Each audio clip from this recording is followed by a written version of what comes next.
guys, welcome back. Today we wanted to go ahead and talk to you guys about the book that we just finished reading together. The Land of Stories Beyond the Kingdoms. It's the fourth book, right? Yeah. It's the fourth book in the Land of Stories series. So basically, this book starts up where the other one left off, where Alex thinks that she saw her dad. She thinks her dad is the masked man.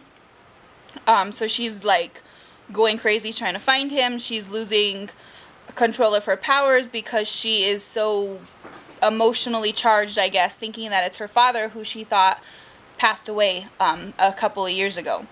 But all this is happening, and it turns out that the fairy council tries to ungodmother her, I guess you could say. They tell her that she's not the fairy godmother anymore because she cannot keep her powers in control. She's out of control trying to search for the masked man. So she ends up finding out that the masked man is not her father after all, but turns out to be her uncle Lloyd, who they never knew that they had. They didn't know that her father had a brother. So it was kind of a shock to them. But after she finds this out, she's able to control her powers more, right? Yeah. And then they figure out that her grandmother, the late fairy godmother, created this spell or a potion that you could pour on, I guess, any written literature. Yeah. And you can travel into that book or story, and the Uncle Lloyd does that and recruits an army of villains from many different stories, and Alex and her brother and the other people from the Land of Stories help them. The fairy tale world.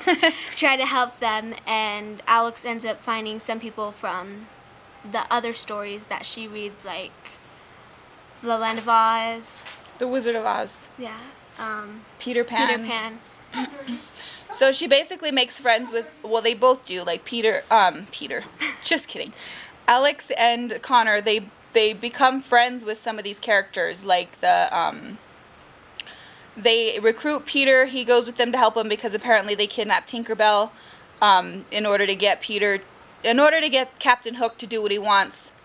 So there's that. And they take a character from each book that they travel into along with them on each journey. So they're basically going through different stories to try and stop their Uncle Lloyd. Of course, it's not going to be so simple. There is a roadblock at the end. Lloyd actually knows what they're doing, and he traps them in books, thinking that they're not going to be able to find their way out.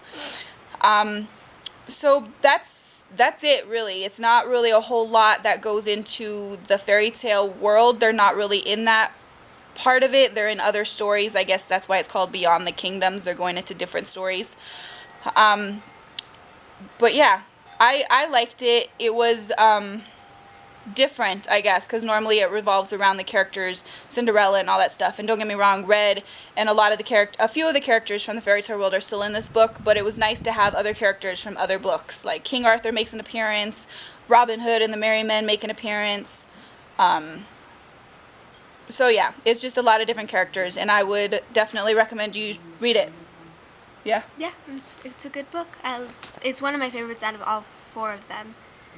This one is different from the other books, but it's still interesting and catches your attention once in a while.